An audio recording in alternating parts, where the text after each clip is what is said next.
¿Qué tal? Muy buen día a todos. Este video está realizado por Emilio Temuel Flores, estudiante de la Benemérita Universidad Autónoma de Puebla, de la Facultad de Ciencias de la Electrónica, en la licenciatura de Ingeniería Mecatrónica.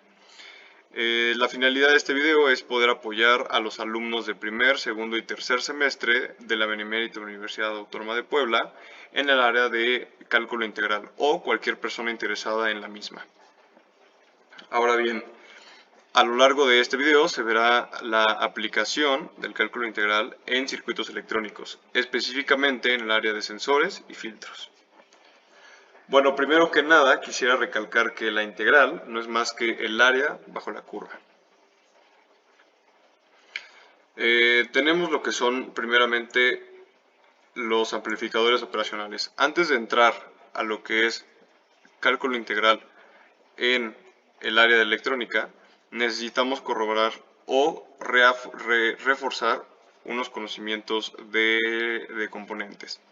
Primero tenemos los amplificadores operacionales. Estos amplificadores operacionales son circuitos integrados que en su interior contienen un arreglo de miles o millones de transistores. Estos transistores forman un esquemático muy simple, el cual es de manera general, como se puede observar, un op-amp en el interior, como demuestra en la figura 1, en donde la resistencia de entrada, o Rin, simbólicamente, representa una impedancia de entrada muy grande.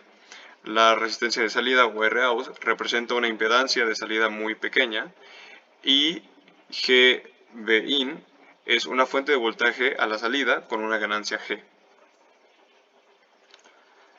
Bueno, ya visto cómo funciona un op-amp de manera general, tenemos lo que son diferentes configuraciones de un op-amp. Existe la inversora, la no inversora, la sumadora, la diferencial, la integradora, y en este caso veremos la configuración de integrador, la cual, como se puede observar en la ecuación 1, no es más que poder integrar el voltaje de entrada. En el esquemático de la figura 2 se puede observar que hay un voltaje de entrada seguido de una resistencia en lo que va conectado con un capacitor y el amplificador operacional. Este arreglo en total nos da la ecuación del voltaje de salida es igual al negativo de 1 entre la resistencia por la capacitancia multiplicado por la integral del voltaje de entrada. Todo esto en función del tiempo. Ahora bien, esto es un sensor acelerómetro y giroscopio. Esto mide la aceleración de un cuerpo, ya sea en movimiento o cuando esté sobre su propio eje, es decir, rotando. Ahora, suponiendo que tenemos un sistema móvil con un sensor acelerómetro integrado, se puede tener a la salida del sensor una señal de la aceleración física real del sistema, representado en una señal electrónica. Esto quiere decir que la aceleración que tenga el cuerpo va a ser equivalente a la señal electrónica que tengamos.